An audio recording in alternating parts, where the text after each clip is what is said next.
to adopt a child. One of the ladies on his route, because he told everyone, you know, my daughter's looking to adopt, do you know anyone? And this lady on his route called him one night and said, yeah, my foster sister's niece has a child to place for adoption. 3 weeks from that phone call, Bailey was living with me. He was quiet. He didn't talk. He liked to play with buttons and gadgets. His favorite toy was the microwave. And he would, no matter if there was a microwave there, he would just in the sky just go boop, boop, boop, boop. My then husband worked a lot, and I stayed home with Bailey. And so it was just us and our animals, and he was pretty quiet. You know, he'd talk to me, but he didn't, at school it was just a matter of he didn't know how to make friends, and he really didn't know how to be a friend. So it was very difficult for him. And so because he didn't know how to make friends, he would act out. He's always, as we've been told since, thrives on negative attention. And he was always the one that would act out and that wanted any kind of attention. And his birth parents, his birth mother at least, was violent. He has a scar from being pushed down the stairs. He told us, well, he didn't tell us, another family member of this person said that he had been chased around the house with knives.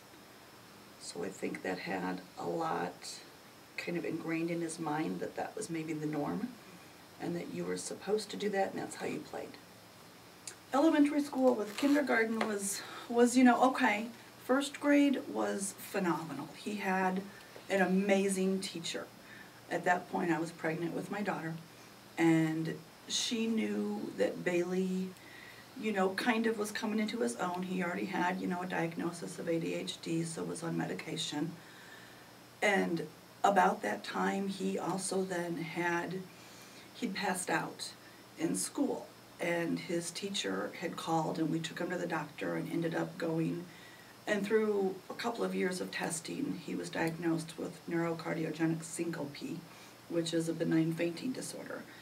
And you pass out because of a sodium imbalance, and you're not able to maintain sodium levels. So he's always had to salt his food, drink extra Gatorade, and an excessive amount of fluids for a normal person. Junior high was horrible. That's when he started really getting much more verbal with threats, with his aggression. He started in 6th grade being hospitalized in psychiatric hospitals. He was 11 for his first hospital admission. And where was that? It was at the Pavilion in Champaign. How did that happen? How did you get into the hospital?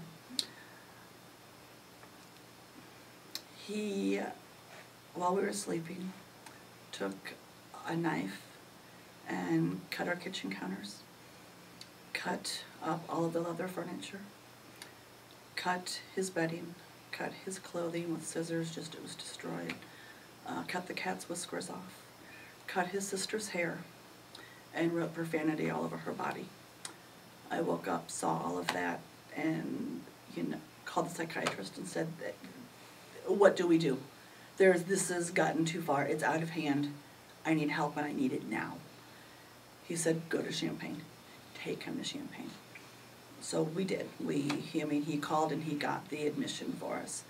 And that was his first stay, and he was there for about 1 month. And he left and kind of seemed to be doing, okay. And it wasn't probably a month or so later that he was back for kind of the same types of things, but then he also was trying to drown himself. My parents had a pool, and so then we wouldn't allow him to be unsupervised, and we had to stay there. So then he tried drowning himself in the bathtub and the bathroom sink. So we turned off the water to the upstairs so that, he had no access. And was admitted again, was there Not very long. He was there about 2 weeks, and I would go and visit him all of the time and just saw that there was no progress, that he still was the person that, in his mind, he would have been dead had I not adopted him, and the voices in his head were telling him to kill me because of me adopting him and saving his life. So that's how he felt that it was okay to want to kill his mom. So then he started trying to kill himself because he wanted me to live and thought, well, I'll just kill myself instead because I'm a burden on my mom. I cause her too much stress and she's, you know, not able to have a real normal life because she's always dealing with these things with me. And that's been his thought really throughout his whole life. That has never changed in Bailey. The thought that he is a burden on other people. That he's on me. Not anyone else, because he's still, one of his disorders is reactive attachment disorder. So he just doesn't form a bond with people. He doesn't really relate well at all with peers. He's always related better when he was young to adults. We had a good bond. We were close, but those voices, those, you know, demons inside of him just felt that he needed to kill, and he's always been very descriptive in who he was to kill and how he was to kill them. Came home and we just kind of hung out. Thought we'll just, you know, sit here and, you know, pray and wait. And at 1 o'clock in the morning, my husband had this, you know, thought or a whim. Went upstairs, came back downstairs. He's like, call the police back. The gun's gone. What do you mean the gun's gone? It was in his safe. It was in a combination safe. I called the police back, you know, 1 in the morning, and they said, okay, stay there, we're coming back. I said, why are you coming back? The gun's gone. They said, we're coming back. So they came back. They then had to take a theft report because the gun was gone, and they needed to know, you know, all of this information on it. I said, fine. So we give it all to them, and now I'm like, this is scary. At that point, knowing how Bailey felt about my ex-husband, who he would refer to by his first name because he refers to my husband as his dad, that I got to call him. I bet Bailey's going to try to find him. And so I called him, and he's like, oh, no. I'm fine. You know, I've got doors, I've got locks. I said, no. I'm serious, you know, and you need to protect yourself, because at that night, Lily was with him, my daughter was with him. Said, you got to be smart, because I think he's headed towards you. He didn't do anything about it, but I told the police that that's where I thought, you know, they said, where do you think you'd go? And I said, well, I would go towards, you know, his you know, former father's house, or I would go towards, you know, his paternal grandparents, because he had been talking of wanting to kill them both. And they sent 3 squad cars over and banged on the door and woke him back up to verify safety and to kind of, you know, secure the area. And he wasn't there. And they found him then 2 hours later. Big bangs on my door. And an officer's at my door and said, we found him. I just wanted to hug him. I mean, I was just so excited. I thought, I don't think it's probably right. I shouldn't hug him, but I wanted to. And it's okay, cool. Can I go see him? Where is he? Where is he? I said, he's at Broman. I said, good, keep him there. So he's safe? He said, yeah. I said, awesome. He goes, you can go see him now. So I'm going up the stairs. My husband, it's dark. My husband's on the stairs. I run into him. Scream. Someone's banging on the door again. I thought, oh my God, they think it's Bailey, and now, you know, they're scared. And I open it up again, and the officer puts his foot through the door and walks in and says, secure the dogs. I said, what? He goes, this just became a crime scene. I said, how did it become a crime scene? He said the reason he left is because he accidentally fired the weapon in the home. I said, oh, he did not. He said, we have to investigate this as a crime scene. So I now have a whole street full of emergency vehicles. Police are coming in the house. And he's like, there's a hole in the wall. There's a hole in the wall somewhere. I'm like, no, there's not. He's like, how do you turn the lights? So I'm going through the kitchen, and I'm like, and I was so freaked out that I couldn't think of the word ceiling fan. So I'm like, there. And as he moved, I saw a hole in my wall that wasn't there before.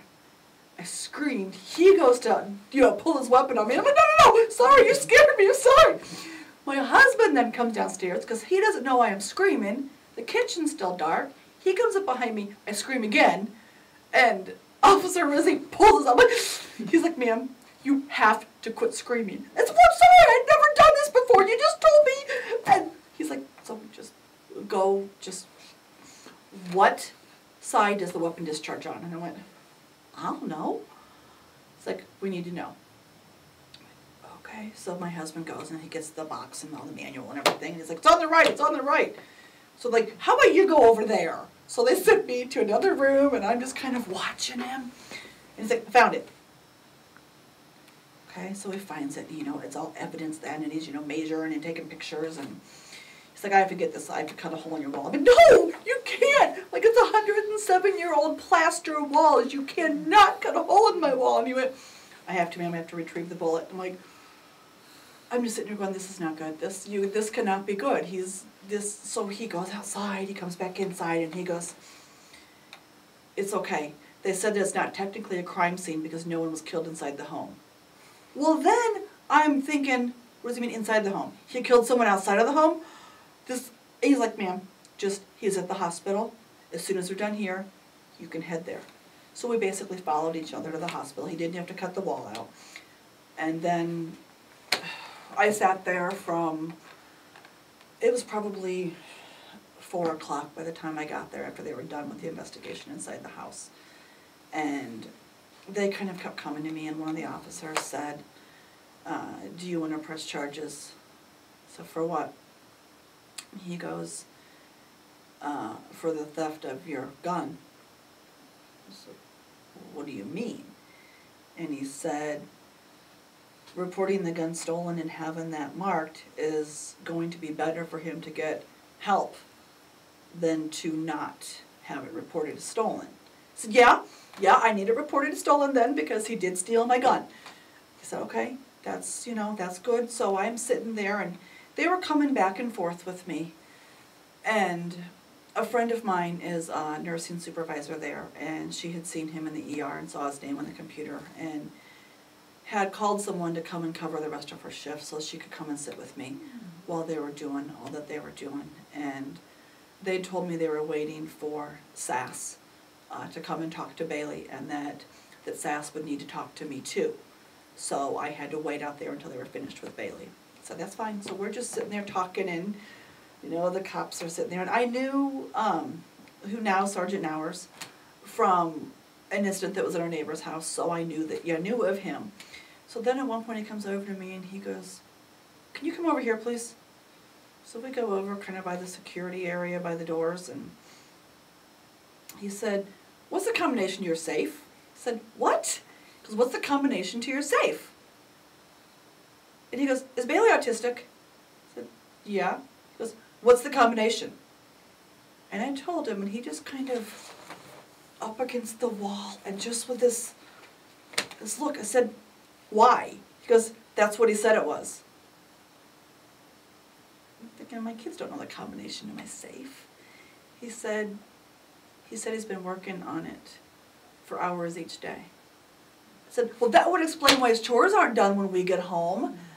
He goes, he hacked into your safe. He said he started at 0000 and worked all the way up until he got there. And he said it opened.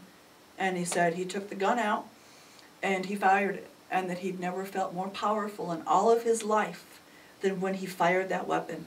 So he took off because he knew he'd be in trouble then. Like, oh, wow. It's just so that he has me go and sit back down, and I'm waiting. And Sergeant Rizzi comes over and he's talking to me, and I'm still, they're like, we don't know what's taking so long. It doesn't usually take this long. About 6:30-ish, I'm looking through those emergency room, electric doors, and I see these 2 officers walking out with my son in handcuffs. I went up to the little window and said, where's he going? I'm supposed to be talking to them. I was told I could see him. Where are they going? And they said, I believe you should probably talk to the police. And they'd already given me their business cards, both officers, so I had those, and I go out and I'm calling Officer Rizzi and said, what's going on? And, you know, I'd leave a voicemail, so he calls me back and said he was arrested. I'm sorry, you know, that they didn't talk to you, but I guess they didn't feel at that point there was a need to. He's been arrested. Do you have his medication? I said, well, not with me, it's at home. He said, you can bring it to the jail as early as 8 o'clock. I said, fine. So I walked into the jail just in absolute tears, because when I was in the process of adopting Bailey, I had to go there to get fingerprinted. And that was the only time I'd ever been to the jail until I took his medicine after his arrest. So it was a very eerie experience walking back in that building.